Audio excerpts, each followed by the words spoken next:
I got your note. You think something's wrong with Torgal? So you can read. Congratulations. But I didn't say I were wrong with him. I said something weren't right. He's not been eating me treats. He used to love cracking the bones from Molly's boiled brown, but now he won't so much as look at them. Didn't like him. Which is why I'm of a mind that his mind's on something else. You've not been working him too hard, have you? No harder than usual. Is that it, boy? Do you need a rest?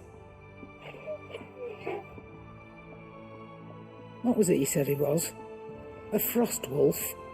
That's what the lawsman seems to think. Then maybe this all has something to do with whatever it is that's woken inside him.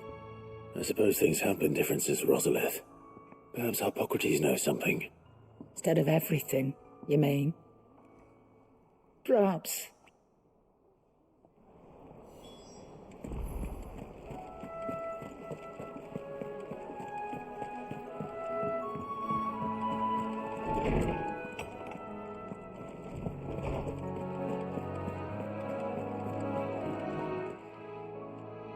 Lawsman, I need to ask you about Torgal. Something's not right with him. He isn't ill, is he? I don't think so. But according to Lady Karen, he seems to have lost his appetite, which is certainly a new development. She says he's hardly been touching his bones of late, and she believes it may have something to do with what happened at Rosalith Castle. I rather think she might be right, though not about his appetite. All canids are instinctively inclined to crack open bones for the rich marrow that resides within, and I see no reason why a frost wolf should be any different. Accordingly, I suspect it is not a lack of appetite that afflicts Torgal, but a surfeit of it. If we assume that his newfound magics require additional nourishment to sustain, it may well be that the bones Lady Karen is accustomed to providing are no longer sufficient. Frost wolves, after all, habitually prey upon far larger animals, whose bones may yield altogether different nutrients. As to where one might find a suitable substitute, some antelopes that graze the meadows of eastern Rosaria have been known to grow to a size more than double that of their lesser cousins. I don't recall ever seeing any that large. And little wonder. The oldest and largest such creatures rarely leave the safety of the highlands for fear of predators. The last elder antelope sighting I recall hearing about took place near Cressida, and that was long before the village was abandoned. Even so, it seems like a good place to start. Good hunting, Clive.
Let's go. Fly, Ambrosia.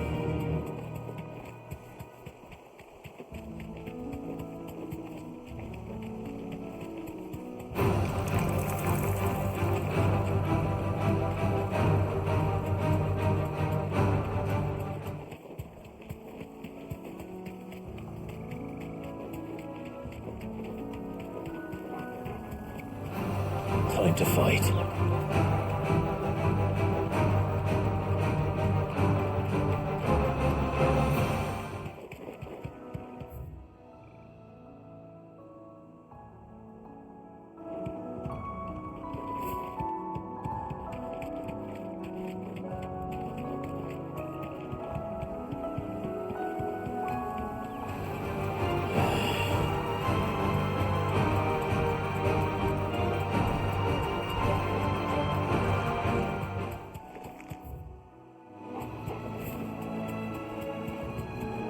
is certainly quiet. If I were a giant antelope, it would seem like just the place.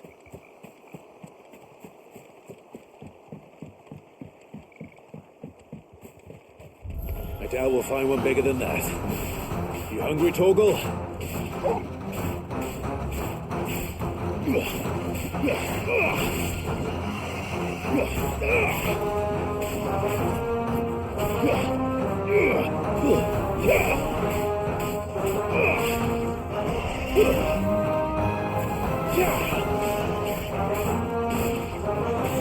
Get him!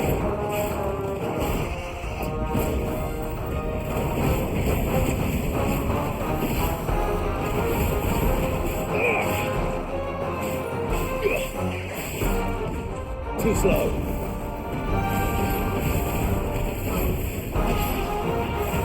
It's over.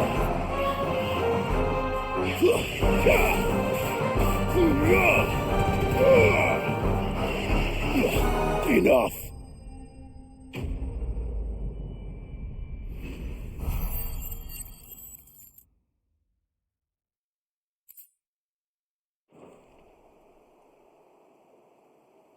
Now,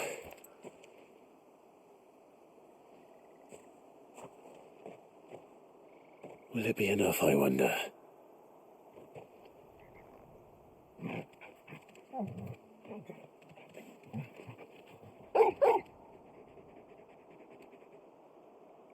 I say that answers my question, which means we owe the lawsman our thanks.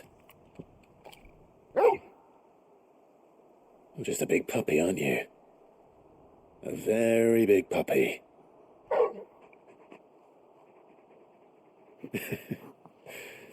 You do know you can take that with you, Torgal. Lady Karen will be relieved to hear you got your appetite back. Come on, boy.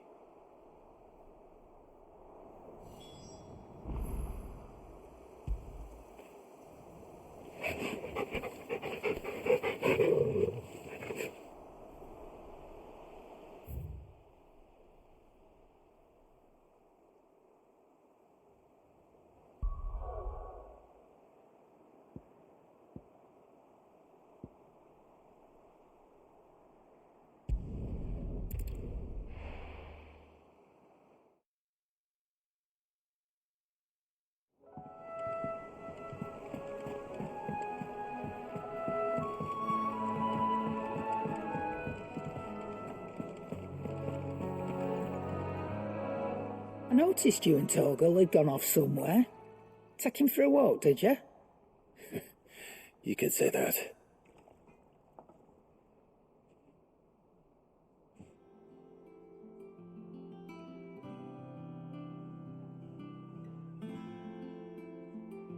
So, Molly's leftovers weren't good enough, eh? That'll teach me for treating you like you're still a pup. All right, no need to shout. Now we know what you're after, I can see about getting some in. Speaking of which, I brought one for later. Can I leave it with you?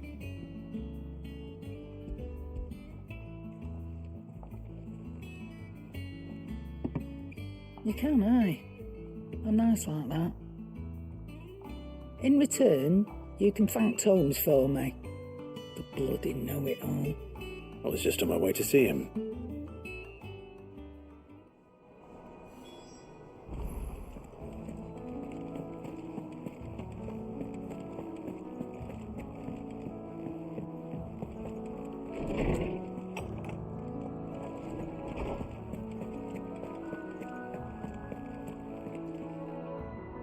Ah, Clive. Were you able to locate your quarry? We were indeed, lawsman. You pointed us in exactly the right direction. And Torgal's been a very happy hound ever since. Very good, very good. Lady Karen sends her thanks, by the way, for your part in solving the mystery. Ah, but that reminds me. After your last visit, I found myself pondering Torgal's talents. Do you recall our conversation concerning Lady Jill's role in Torgal's transformation? About how she somehow woke the power within him. Precisely that. A reasonable conclusion, I thought, but one which raised certain questions in my mind. You see, The Fenrir of legend served Shiva and Shiva alone, and while the powers attributed to him are certainly impressive, the records imply they are somewhat different in nature to those you describe Torgal as having used. What are you suggesting? That Torgal may be the beneficiary of more than one icon's power. Consider that in addition to Lady Jill, he has served as a loyal companion to you, your brother, and even the late Cid. In short, the icons hitherto near at hand, or should I say at paw, have been diverse and plenty, and that number has only grown as the realm's dominance have fallen to your sword. One can but speculate as to how all of this has affected Torgal. He has seemed more fierce of late. And if I am not mistaken, he will grow fiercer still. We are fortunate indeed to be able to count him amongst our allies and not our adversaries. Oh, he's more than an ally. He's a friend.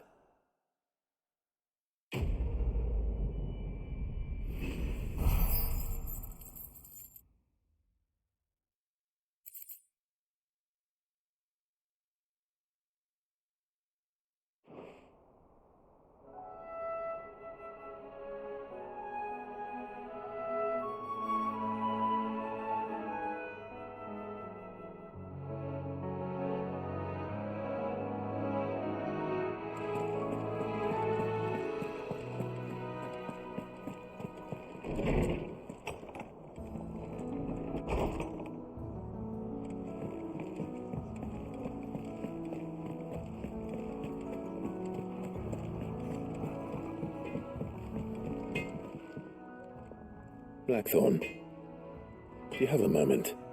Not really, no. This won't take long.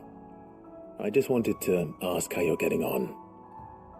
August was worried about you, that you might still be doubting your craft, even after learning the trick of that cuirass. Is there something else weighing on your mind? Perhaps sharing your thoughts might help. That bastard's like a dog with a bone.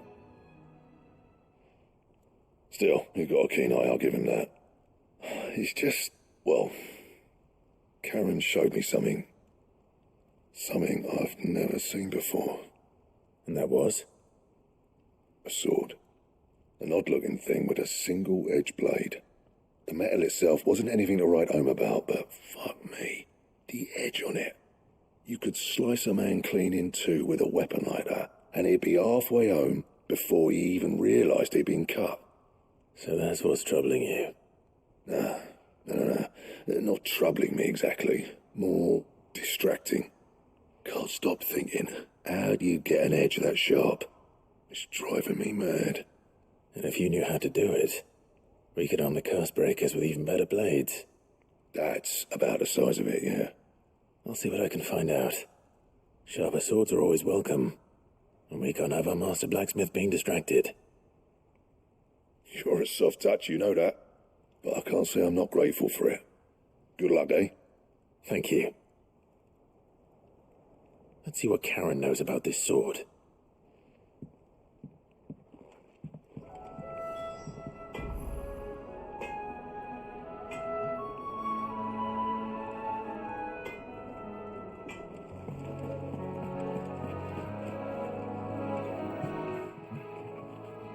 You're looking well, Karen. What do you want? Out with it. I want to know about the sword you showed Blackthorn. Single-edged and extremely sharp. Running around after him again, are you? I suppose I am, yes. But I need to help him find out how to work an edge like that. It's driving him to distraction. Little wonder, I suppose. There's not many like that make it as far as the twins, and those that do go straight into private collections. Which made it nice and easy finding a buyer. Can you tell me who bought it? Where is it now? You think I tell people who my clients are? Suppose you're not likely to go nicking him off me, are you now? Fine. If you stop mooning at me like that. Lord Ignac's the man you want. Dalmekian bloke. Collects weapons and the like. And he's got more money than sense, which is why he's one of my favourite clients. Reckon he'll still be at the inn in Dallamil, where I left him. Thank you, Karen. Oh, and he's a touch eccentric, if you take my meaning. I appreciate the warning.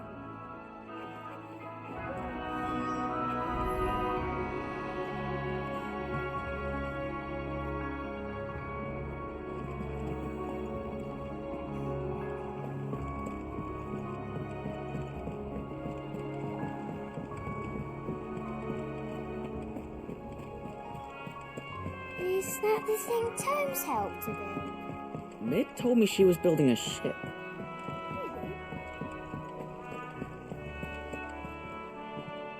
Clive, did you get my letter? That's why I'm here. Shh. Otto might be listening. Is this better? A little. Listen, I've some bad news. It turns out the hideaway may be slightly behind in its payment to certain lenders, and it may be my fault. But I swear to the goddess, I thought I had the numbers square. Sadly, that square turned out to be more of a circle. 0, you might say. I can straighten it out, I swear, but it's going to take some time, and I'm going to need help keeping it from Otto. Bit late for that, I'd say. There you are! What a surprise! So let me get this straight. You forget to pay our lenders what they're due, and instead of coming straight to me, you get Clive to come to you. And I hope he'll dig you out of the hole you've dug for yourself. Clive, the man in charge of the place you've been cheerfully trying to bankrupt. And you thought this was a cunning plan. Why?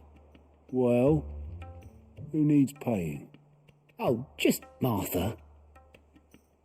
And the Dame.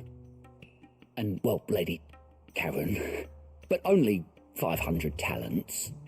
We owe 3 of our most trusted friends 5 million gil. Each. 5 million each. They lent us the bulk of the money we used to rebuild the hideaway, you see, and, well, I must have made some sort of oversight. Those ledgers were my responsibility, and it was my decision to entrust them to you. This is my fault. Do we have that much to hand? I can always ask my uncle. No, we don't. And no, you won't. We've lightened Lord Rosfield's purse enough. After the king's ransom we had off him, he deserves better than to see our begging bowl. Besides, we'll need to learn to stand on our own if we're going to make this work. All right. But that doesn't mean you have to shoulder the burden yourself. Is there anything I can do to help? There might be. How'd you fancy taking these to Martha and the Dame? Rocks. Rocks, he says. Worth 1,000 talents apiece, these are. A little something Sid and I set aside for when times got lean. And I reckon 15 million in overdue debt probably qualifies. I just hope our associates' eyes are a bit more discerning than yours. I'm sure there will be. Should be me making the rounds, really. But you know how it is with this place. Orders to bark, arses to wipe, and all that. I know. Which is why I don't mind going in your place. Go. Do you know why I only gave Master Clive here 2 star rubies? Because you'd rather Lady Karen killed me. Because I'd rather Lady Karen killed you. Yes. Well, I suppose this is goodbye then. Don't worry. I'm sure Karen will understand. Really? Do you think so? No, I don't.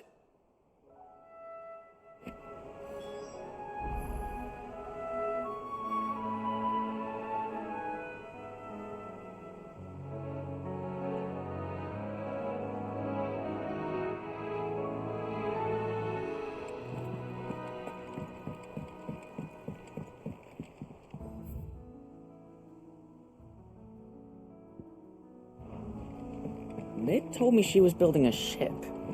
Really?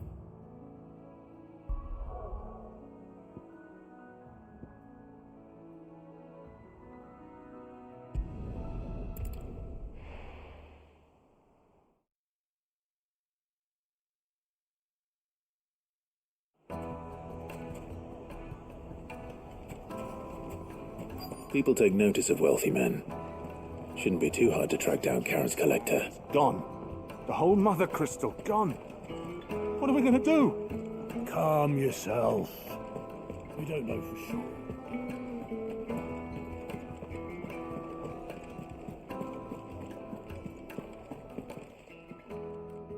My reputation will be ruined! Ruined! Calm yourself, Lord Ignac, I beg of you, before you do yourself a mischief. Pardon the intrusion, but Out! Get out! I paid for these rooms so I wouldn't be disturbed. Leave me be! Please, allow me to apologize. His lordship is going through a difficult time, and he's never been fond of guests arriving unannounced. Radim! Get rid of the filthy oaf this instant! Very good, Lord Ignac. Would you mind stepping outside for a moment?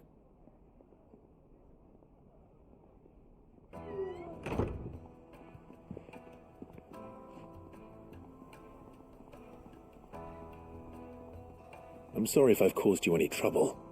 That? Oh, no. That's just how his lordship is. Though the morning's events have left him somewhat fractious. He has been dispossessed of his luggage, you see. The thieves also made away with a considerable amount of coin. Coin the innkeeper will soon be keen to collect. I don't suppose a certain blade was among the stolen items. A single-edged sword. It was purchased from a merchant friend of mine. Ah, you know Lady Karen. Yes, I'm afraid it was. Then I'll retrieve Lord Ignac's luggage. But I have one condition. You have but to state it. You are welcome to anything that is within my power to grant. I want an audience with Lord Ignac. A few minutes should be enough. Then I'll be on my way. A condition I would be a fool to refuse.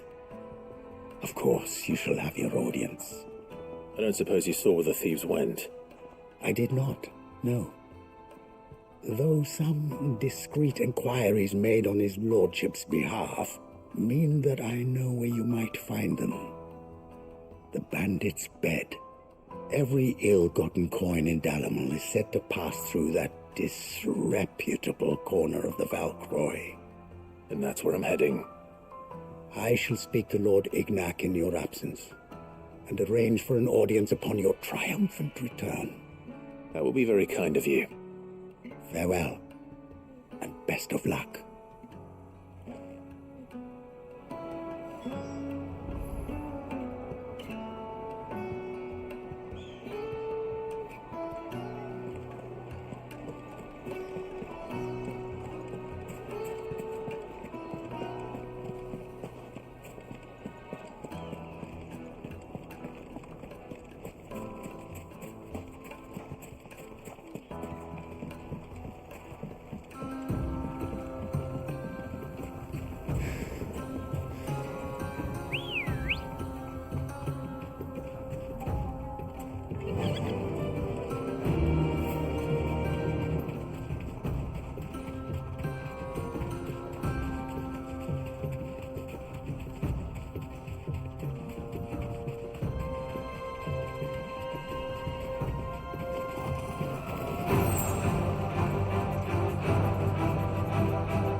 Come on. Run like the wind.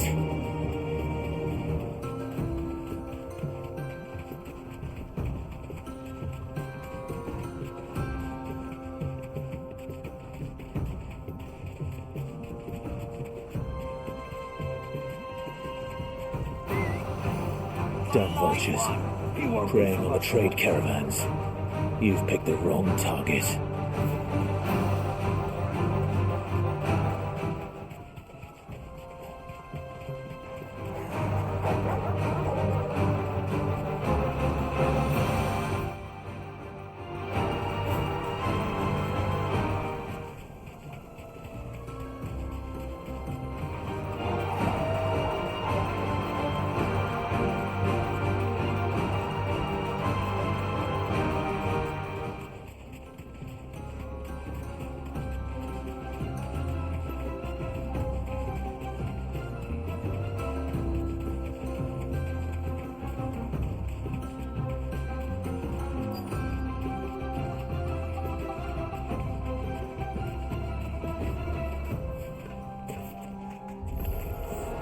We've got company! Come on, lads, let's tear the bastard's head off!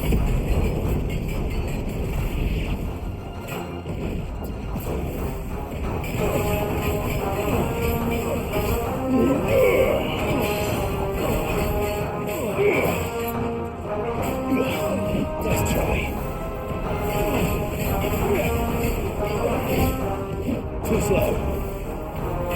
Second. This one.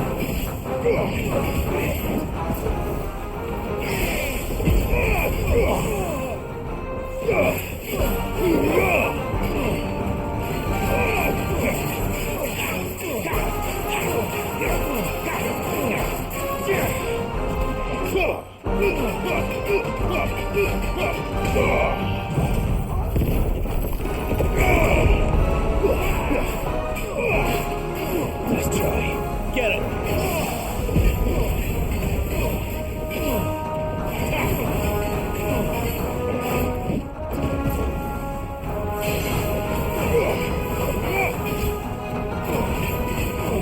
Too slow.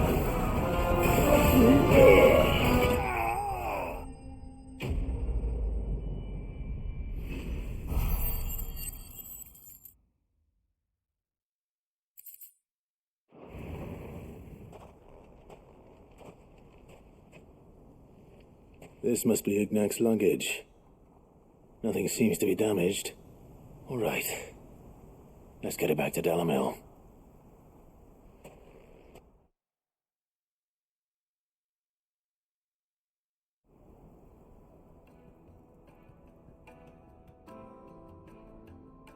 I hear I have you to thank for the return of my effects. What shall I call you, my good man? Wyvern. Glad to make your acquaintance. A formidable name indeed. Well, Wyvern, I appear to be in your debt. Radim here tells me you wished for an audience. Is that all? A few moments of your time should suffice, yes. You're a peculiar fellow, Wyvern. All right, speak. Master Wyvern was wondering if you could tell him about a certain single-edged sword you recently acquired. Oh, a true work of art, that one. Karen drove me hard on the price, but I would have sold her Radim here to get my hands on that sword.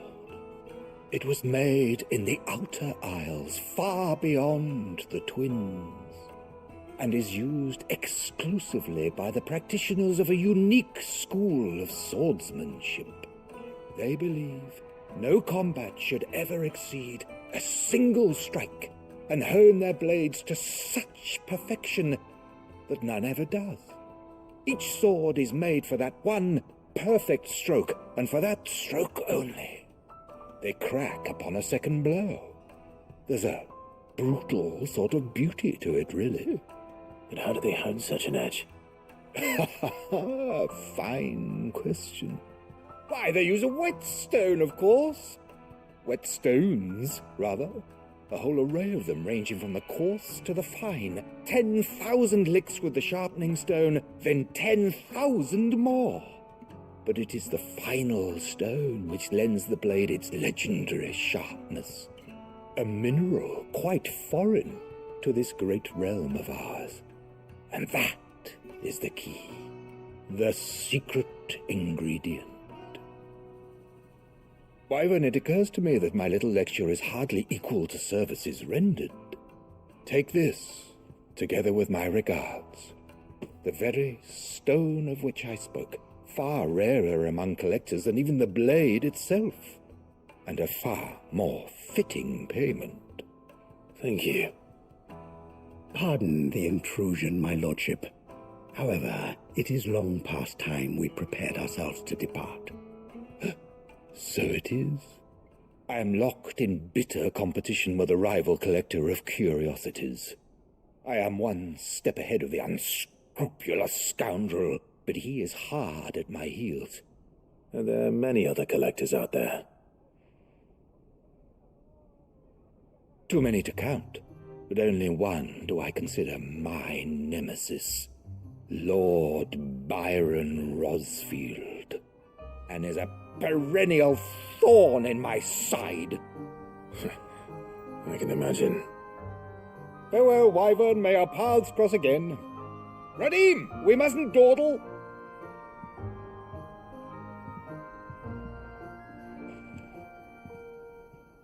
I think his lordship is rather taken with you, Master Wyvern. Thank you again for your assistance. Coming, my lordship. I'll be right there.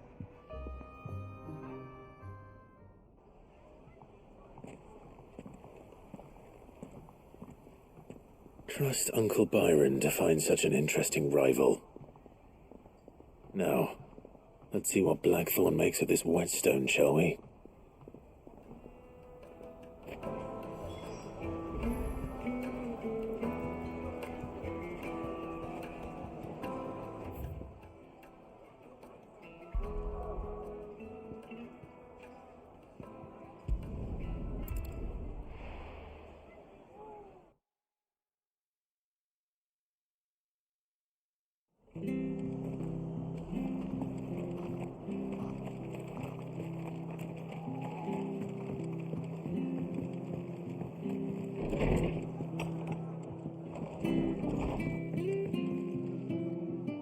Clive, we weren't expecting you. I wasn't expecting to be here, but it seems we still owe you a considerable amount of coin for your help with our rebuilding efforts. And though I doubt it's what you were expecting, we were hoping you'd take this as payment.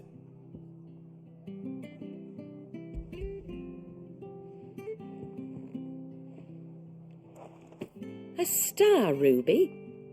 I can't accept this. It's worth at least twice what you owe me. More if you can find yourself the right buyer. Think of the difference as interest. Interest? If word got out I charged that much, no one would ever borrow from me again. Anyway, why are you the one here asking me about this? I'd have expected Otto. Bit much sending the Lord Marquis out to settle your debts, isn't it? The old goat working himself to death again? Something like that. Most days I think he's the only reason the hideaway's still standing. Same as always, eh? Back when the place was nothing but a twinkle in the eye of a recently retired Lord Commander, word is he was the first one Sid reached out to. Probably knew that without his strong arm and level head, the idea would never get off the ground. Sid may have been the face of the hideaway, but Otto's always been the backbone. And when Sid passed away, we were all worried that would be the end of it. That Otto would just give up. His death was hard on everyone. But it must have hit Otto hardest of all. But he didn't give up, did he? Quite the opposite, in fact. If I recall, he was the one who nominated you as Sid's replacement, and rallied the rest around you. I reckon what he saw in Sid, he saw in you too. And don't we all? Doesn't hurt that you're half as stubborn and twice as handsome, neither. That, and you keep good company. I suppose I do.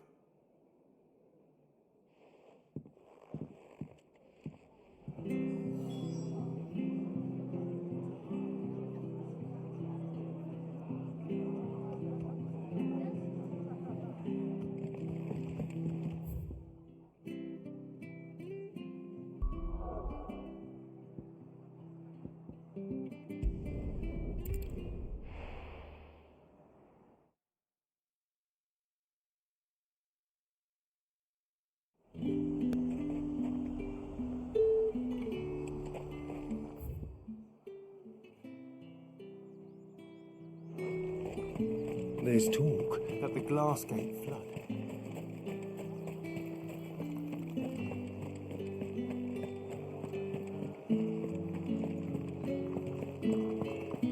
Did you hear? The gates to heaven, Paul. I want to see you again. What am I going to do without Sweetwater and oil of talc? Still... Milady, I come bearing gifts.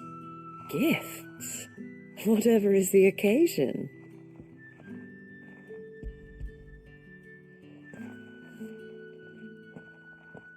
Oh my. Clive, you really have outdone yourself. Otto asked me to give it to you, to settle the Hideaway's debt with the Veil, and to compensate you for the time it took us to do so. You disappoint me, Clive. I thought you might finally be warming to me. Tell Otto he can keep his baubles. I tried to tell him as much the first time around. The man owes me nothing, nor does the Hideaway. My contribution to the restoration effort was made freely and willingly. It was the least I could do. You once told me Sid did you a kindness. I'd like to do the same. Please, accept it. For my sake. And for Otto's. For all of us. For all you've done. It is rather fetching, isn't it? Very well. Otto is lucky to have you, Clive. I doubt anything could ever replace his son. But you and the others at the Hideaway are the closest thing he has to family. Otto had a son. Long ago, yes. Sid told me Otto lost him when he was just a boy, and blamed himself for not being able to stop it. I don't know how it happened, whether there was anything he could have done, but it was clear that it weighed heavily on him. I didn't know. How could you have? I doubt anyone did. Besides Sid, I've never met a man more keen to bear his sorrows in stoic silence. An ill habit, given that both have always been surrounded by friends desperate to help them. I'm beginning to see that.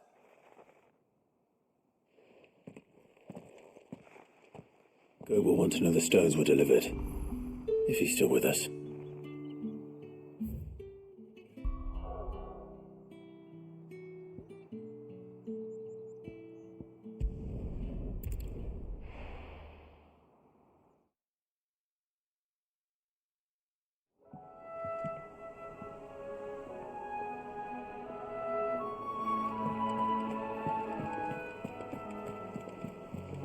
Is that the thing Tomes helped to build? Ned told me she was building a ship.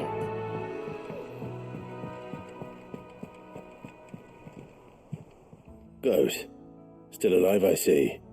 So Lady Karen accepted the ruby. About that, I tried my best, but she was just too stubborn to take it.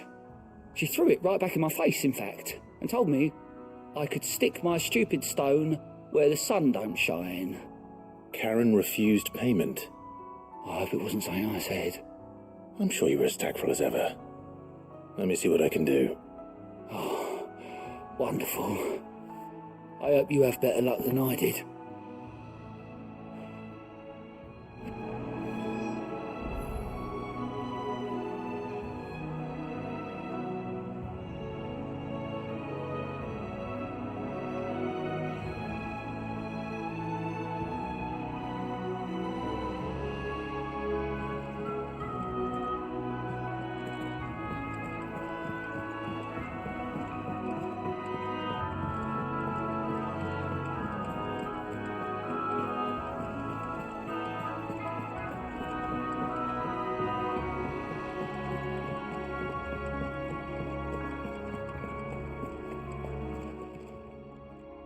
Lady Karen, Goat tells me you weren't happy with our offer. Would you prefer the debt was repaid in coin? My debt? I don't recall lending any of you lot me hard-earned gil. I may have tossed a talent or two in the Hideaway's coffers, but those were donations, and you can hardly call it charity if you go asking for it back. Of course not. But one good turn deserves another. And our circumstances have changed. Surely you wouldn't shun the gratitude of a pauper who happened to have become a prince. Oh, so you're a prince now, are you? Fine. But I'm selling it and taking what I'm owed, then you're getting the rest whether you like it or not.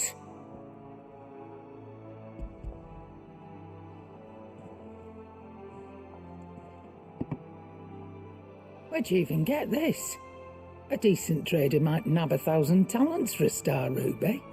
A canny one, meanwhile, might claim it were nicked from the belt of Sid the Outlaw himself and ask twice as much.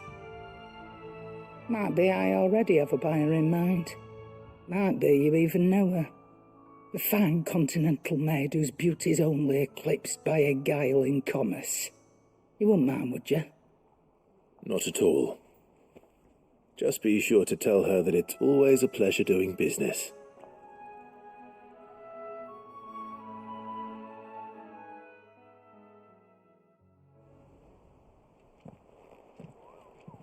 I hear you ended up delivering all 3 stones. Thanks to this lump. I sometimes wonder what I pay you for. Speaking of which, I still haven't been paid last month's wages. Oh, so you remember what's owed to you then? Get your ass behind that disc of yours and don't get up before those ledgers are square. Right away.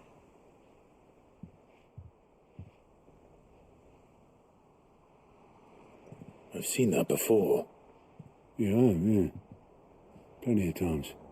It was the only goblet Sid ever used, either out of habit or because the filthy sod couldn't be bothered to find a clean one. I knew so little about him. Like most people. Martha and the Dame both seem to have fond memories of him. I bet they do. How long did you know Sid before he... Before he died? 20 summers, give or take. Back in the day, I was a purser on a trade ship, which is where I met him. He bought passage to... I forget where. And having nothing better to do on the long nights, we sat up drinking island rum till the morning bell dragged me back to my duties. Quit my post not long after that, on account of making a fine maiden's belly fat. But me and Sid stayed close, promising we'd one day sail the seas again. That was before fate stepped in and said she was having none of it. The magic woke inside my son soon after his first name day, and there was no hiding his knack. Couldn't you and your family have... My family were the ones who summoned the constable, wanted the monster taken away. I couldn't turn my back on him, forget what I felt, and I couldn't for the life of me understand how they could. Luckily, Sid was of the same mind as me. It was him who stood beside me when all I wanted was to tear the whole world down. Him who cried for me when I had no tears left of my own. Him who swore he'd do everything he could to stop it from happening again. And he was true to his word too. Left the Royal Army once and for all. His ranks, his ribbons, gone. Just like that. Threw away everything he had. All to right a wrong that no one else had the courage to face. I knew then I'd follow that man to the ends of the earth.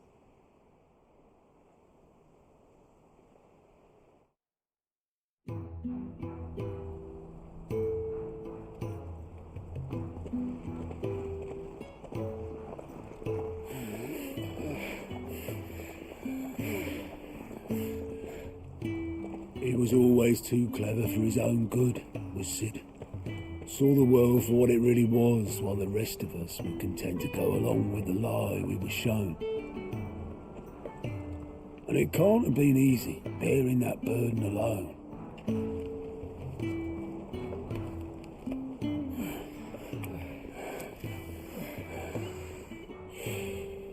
But he didn't let it stop him. He never lost faith in what he believed was right. And that gave us faith in him. Faith he'd steer us true.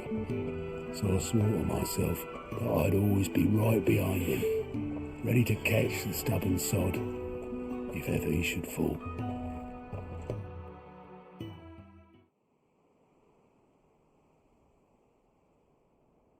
But I couldn't even do that.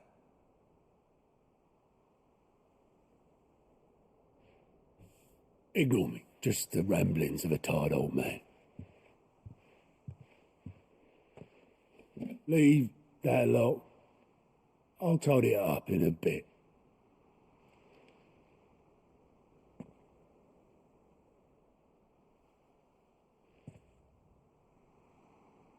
This is Sid's handwriting.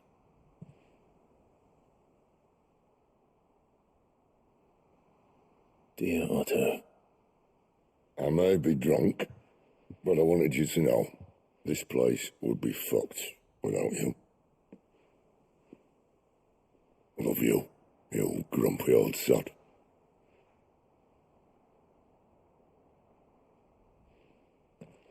This note. What about it? Sid was right. Without you, we'd all be lost.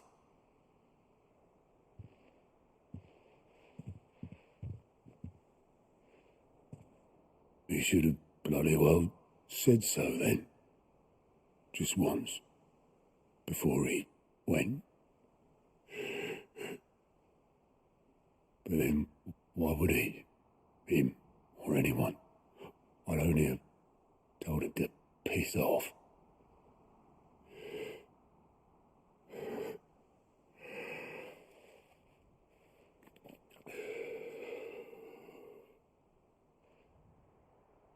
You're wrong, though. Both of you. It was never just me keeping the hideaway afloat. It was all of us. I just shoved people in the right direction. I barely seem to be able to do that anymore.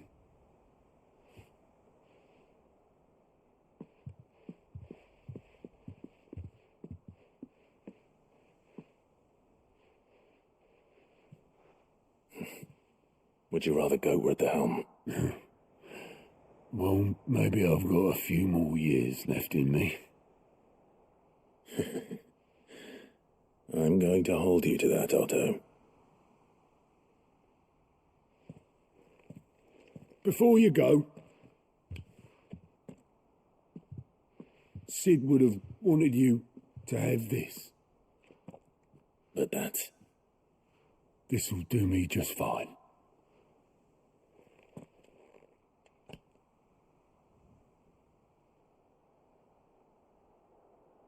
Thanks for the ray of sunshine. I'll see if I can't pay you back. Already have.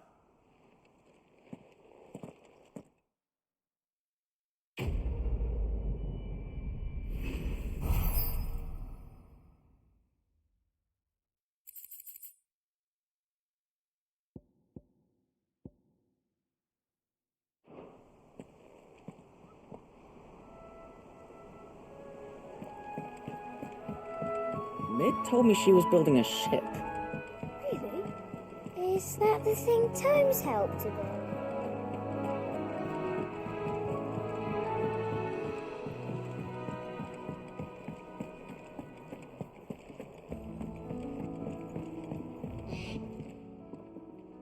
Sorry for the wait, but hopefully you'll agree it was worth it.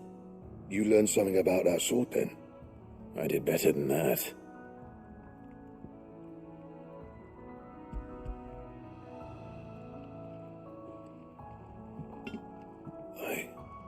whetstone? Yes. But not one you'll find anywhere in Valestia.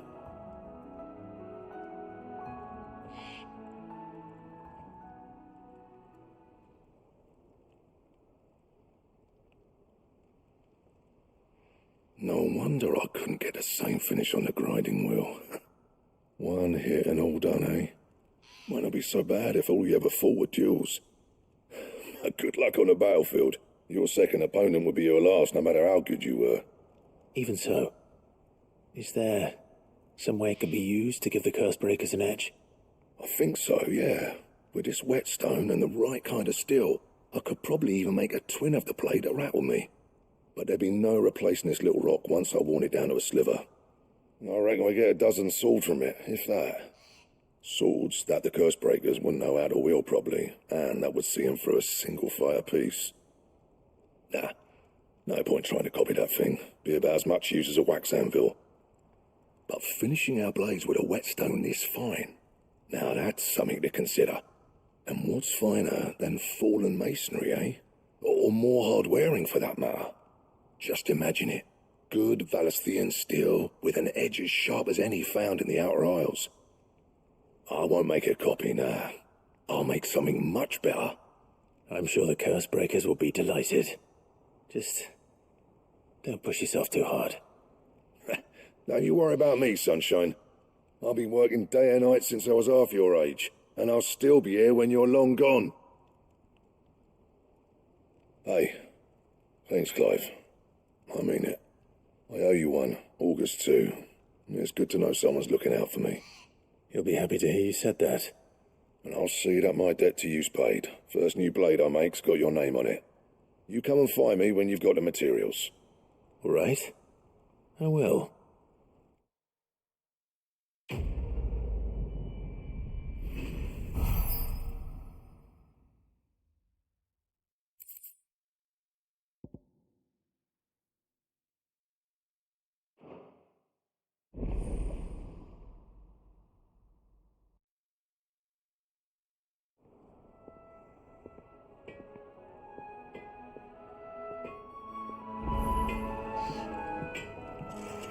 Clive. So, will it be?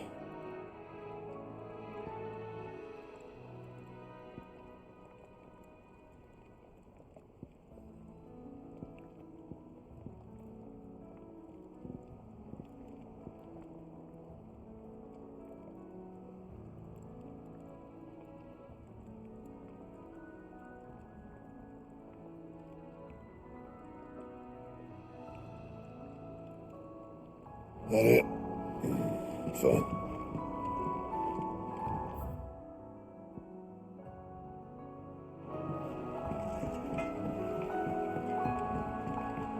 I went up to give some greens to the chocobo.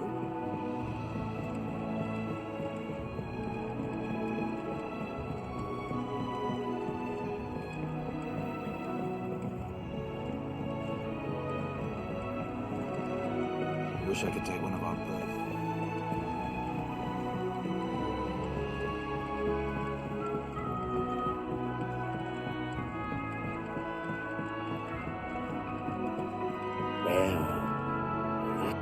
Here, Sid. Reckon you might be just the man to help me out of a bit of bother, if you've a mind to. Let's hear it. Well, it's about this alembic the chief's got me making. Lovely bit of kit it is. Bung in a solution you want splitting, and it will separate it out, just like that. Problem is, it won't always get rid of all the impurities. And with some of the stuff we need it for, that ain't good enough.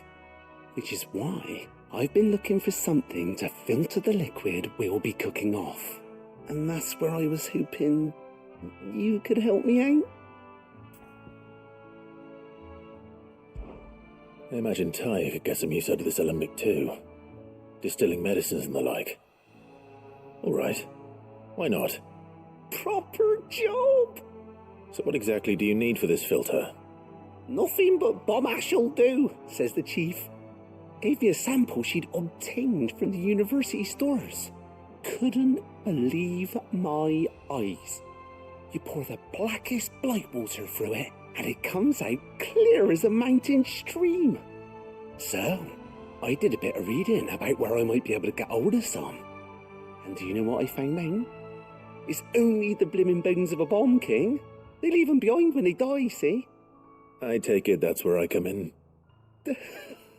If you wouldn't mind. I saw a billet on the hunt board for one just the other day. Would have gone myself, but, well, fighting dirty great balls of flame isn't exactly my forte. You, on the other hand... All right. I'll see what I can do. Thank you kindly. And a good hunting, eh?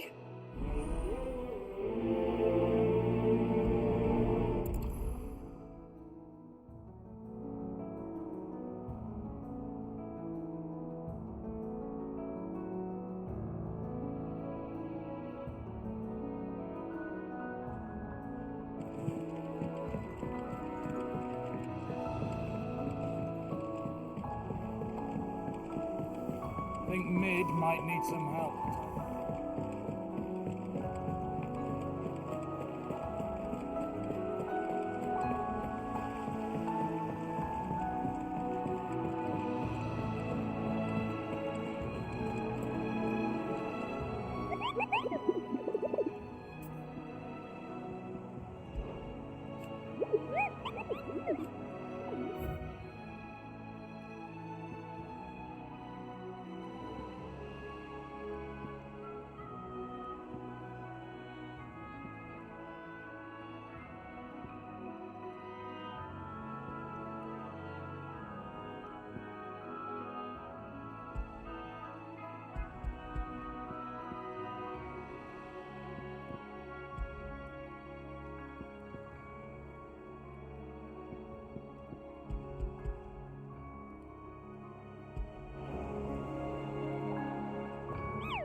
Let's go.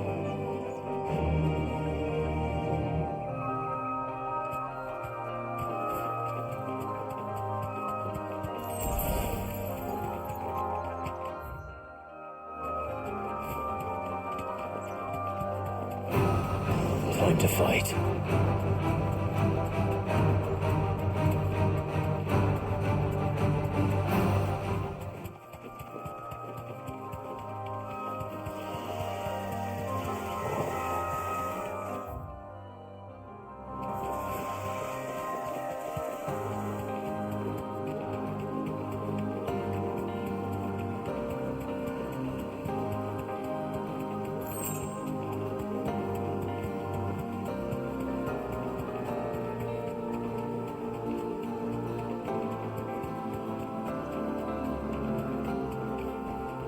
No need to ride from here.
Look what we have here. Greetings, Your Majesty. Too slow.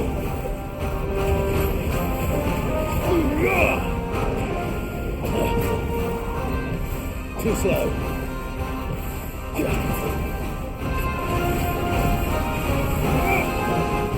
Too slow. Nice try.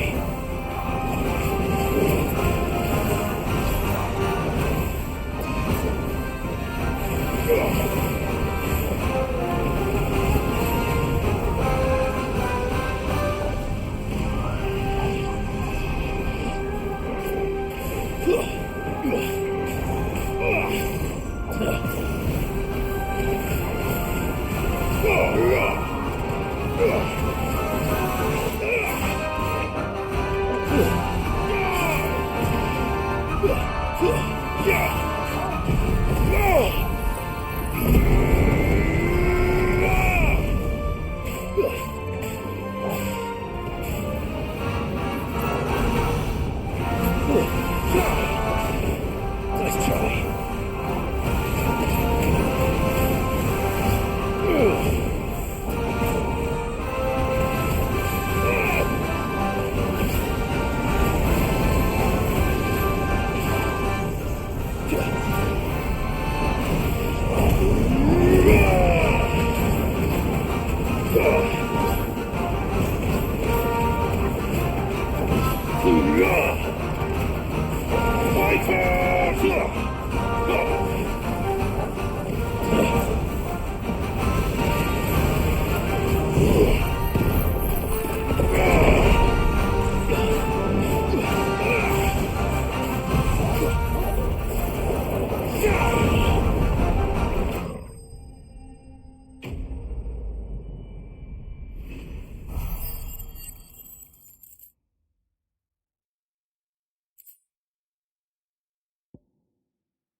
Your reign is over. Now to collect the ash.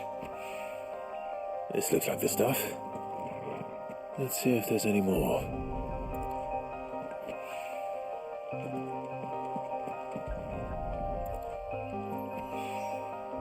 That should do it.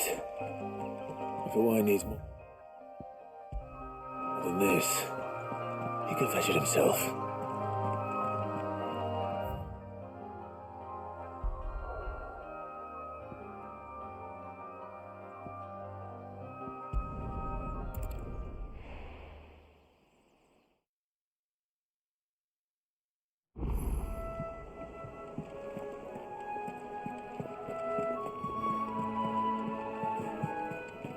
Is that the thing Tomes helped to build? Mid told me she was building a ship.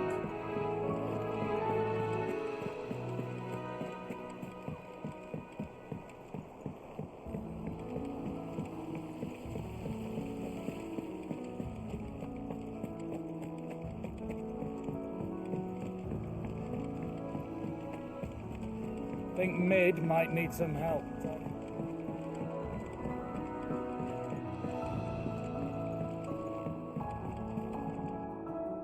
All right there, Sid? How's that hunt for the bomb ash going? I have it here.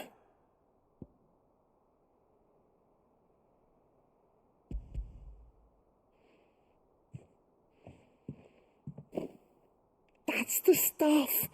And plenty of it, too. Enough to keep the Olympic bubbling away for a good old while. You're a gent, Sid. Let nothing say otherwise. Right then. Let's get this contraption up and running.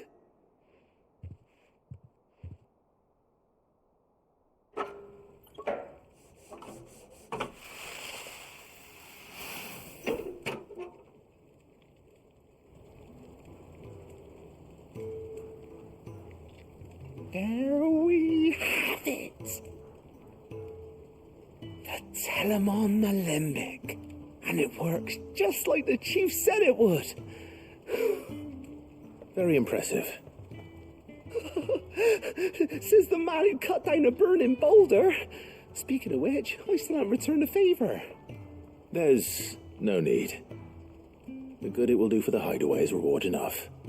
Don't be silly. Why don't you let me take a look at that bag of yours? The one you keep your potions in. Reckon I could work some magic on that, huh? What kind of magic? Well, we happen to have isolated a substance in our test run of the Alembic that I reckon will make even the toughest leather supple as anything. Thought we might use it to breathe new life into old boots and the like. Save the hideaway a few gil. Ah, I reckon if we slap a bit on your bag, it'll loosen it up enough for you to squeeze in a bottle or two more. Well, it can't hurt to try, I suppose. That's the spirit. Leave it with me. I'll only be a mo.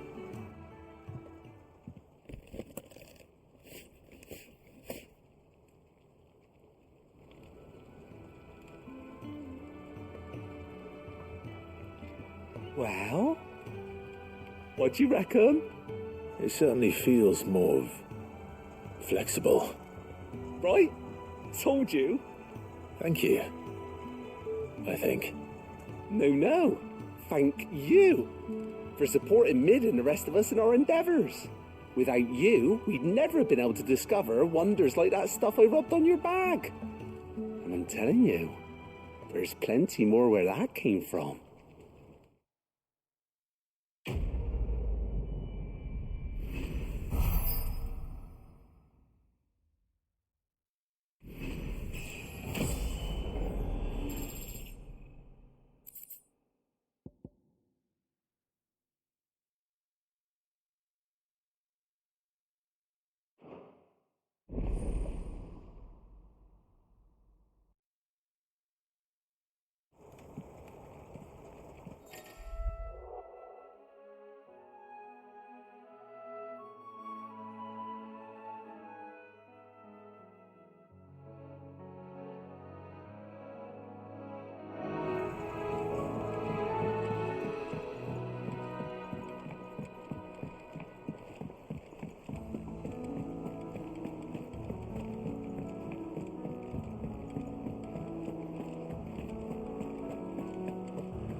help you today, Clive? Is everything we've received and everything promised?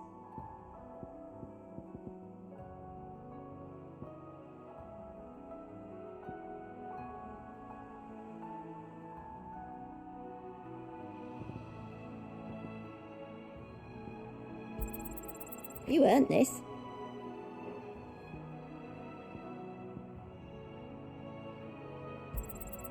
All yours. You earned this. Here you are.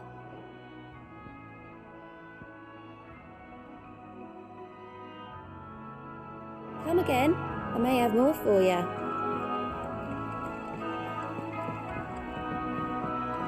Ned told me she was building a ship. Really? Is that the thing Tomes helped to build?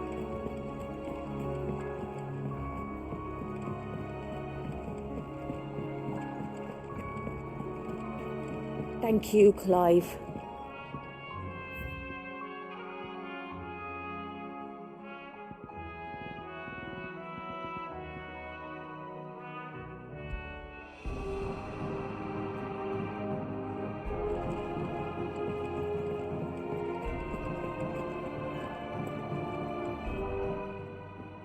Is it business or pleasure? Coin purse weighing you down?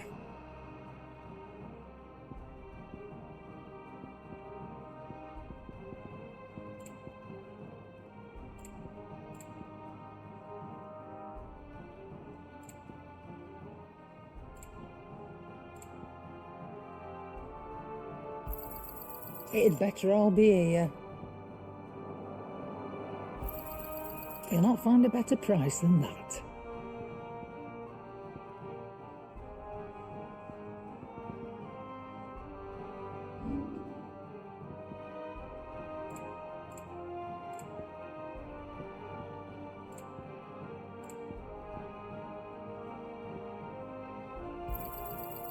I reckon I can find a buyer. You got out else? I reckon I can find a buyer. You got out else?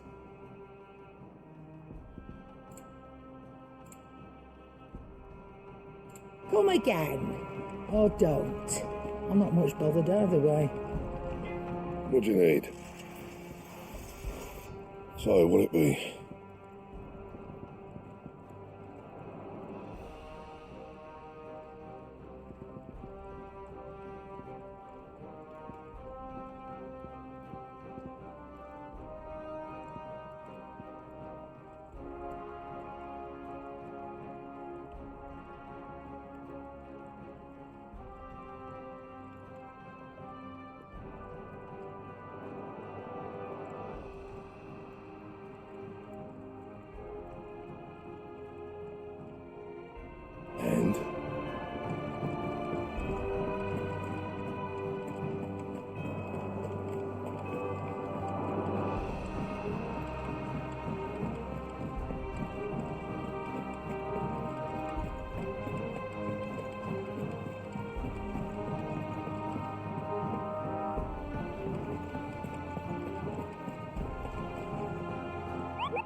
Good girl.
Don't get surrounded.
Playtime for the pack, is it? Let me introduce you to mine.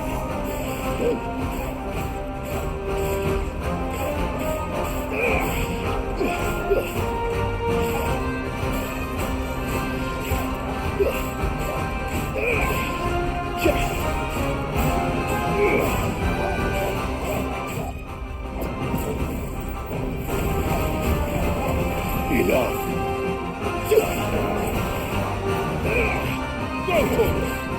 Get him! Ogle, kill!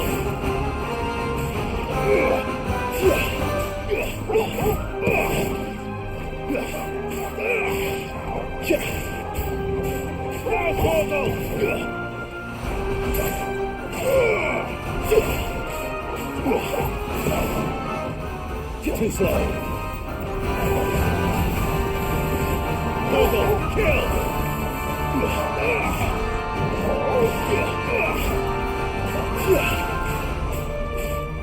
Titan!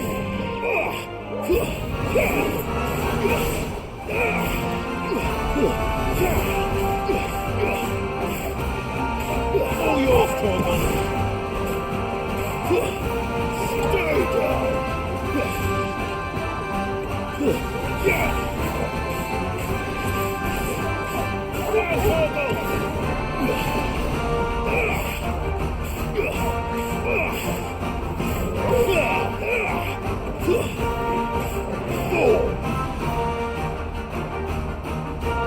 And then there was one.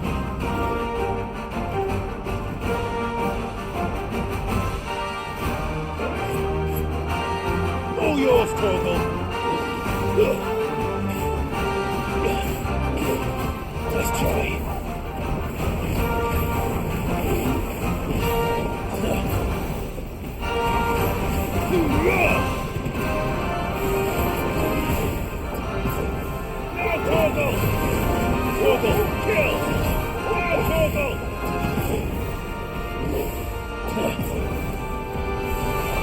Kill!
That wasn't too bad, was it, Torgal?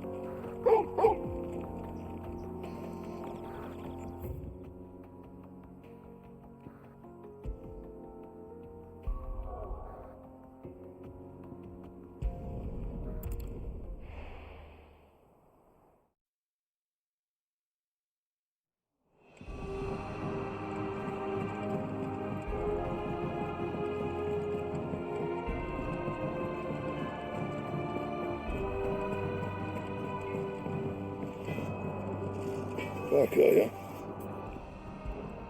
What do you want?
Anything else?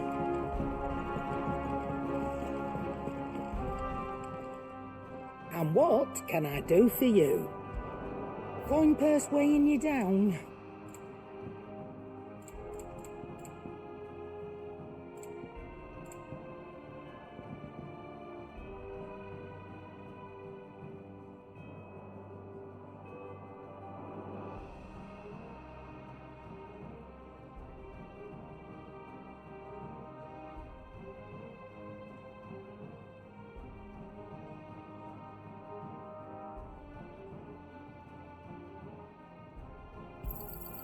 You're rubbing me blind, you know.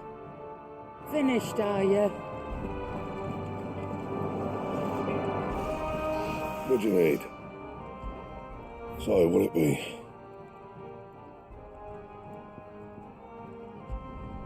Should last you a good while.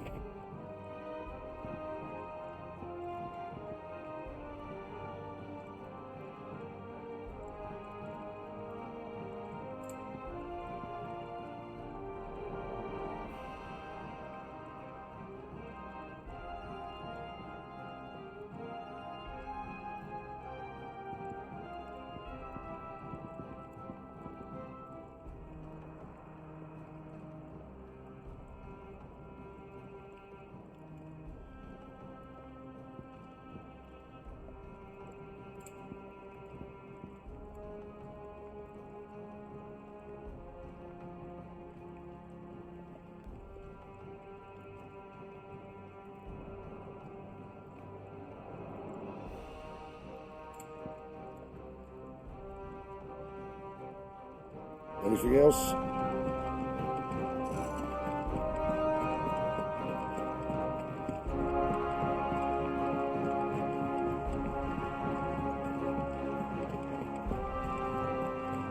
Is that the thing Tomes helped to build? Ned told me she was building a ship.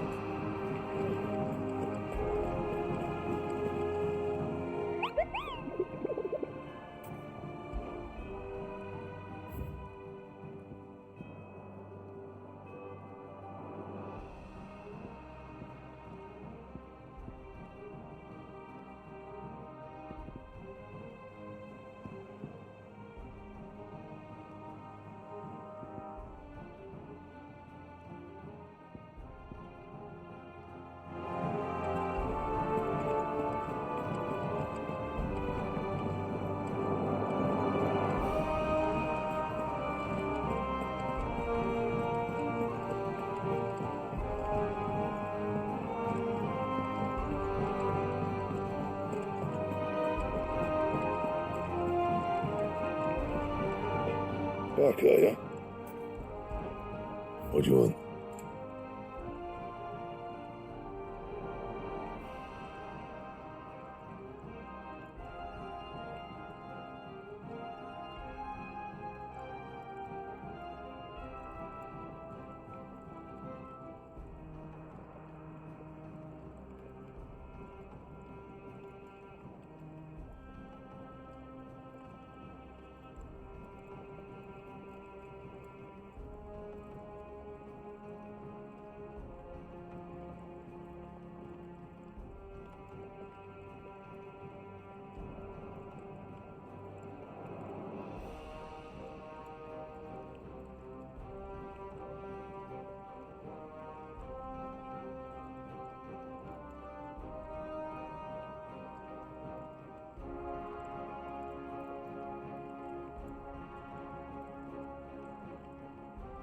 That it?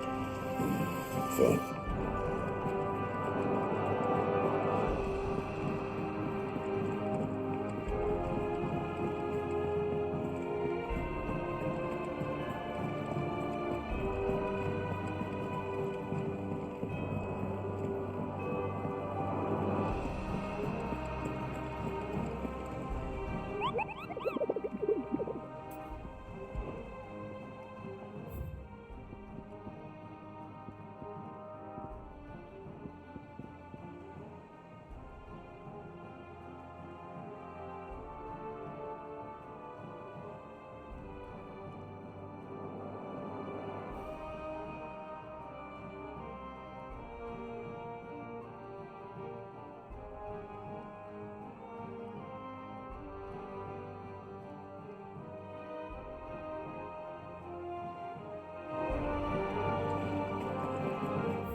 Thank you for sticking with us.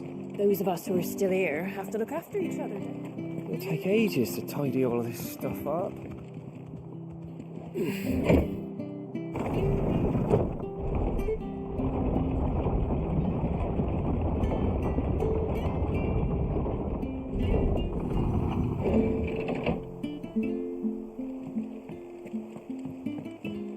All right, Sid.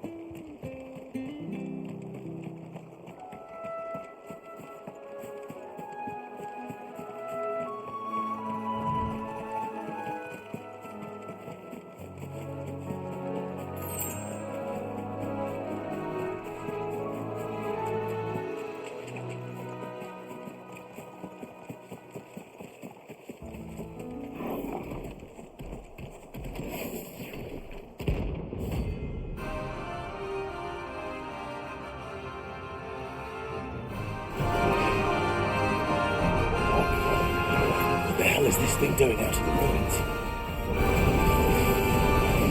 Too slow.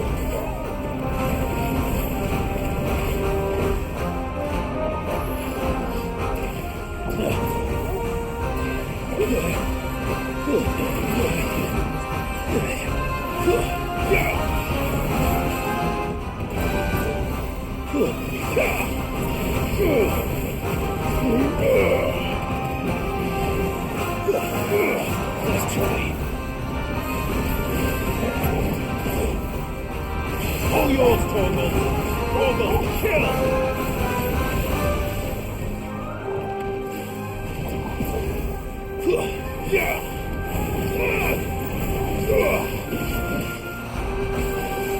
Let's try.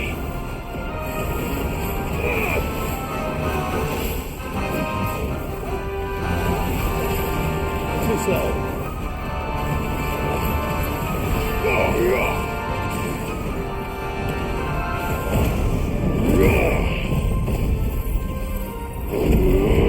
Double kill! All yours, brother!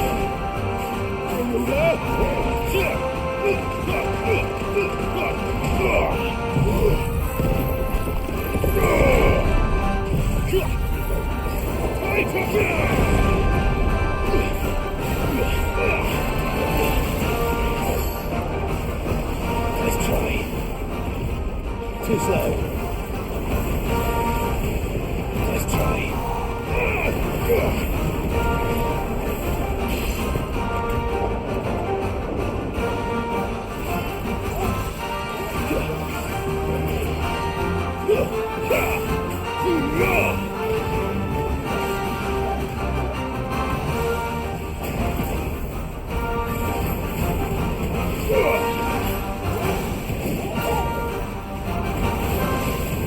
Let's try.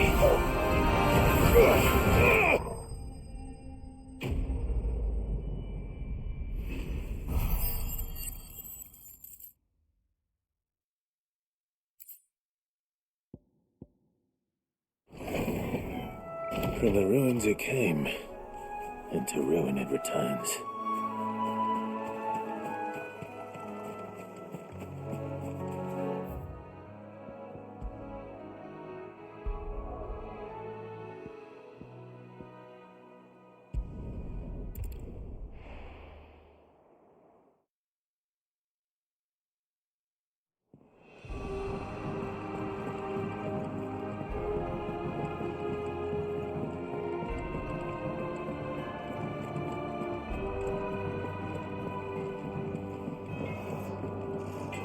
Back, are ya? This ain't for India. Should last you a good while.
That it?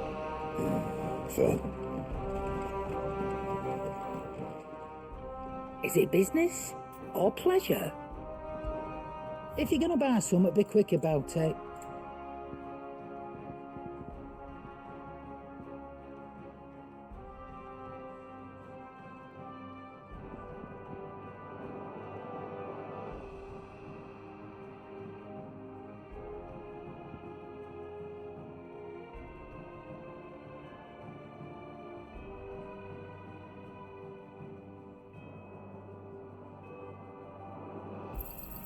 It's rubbing me blind, you know.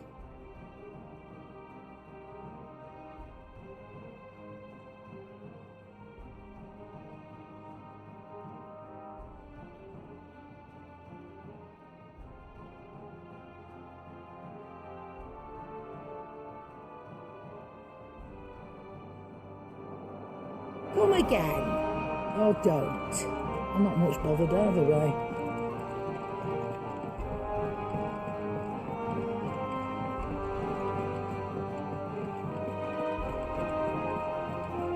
Is that the thing Tomes helped you build? Ned told me she was building a ship.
wasn't expecting you back so soon. Is everything we've received and everything promised? Come again. I may have more for you.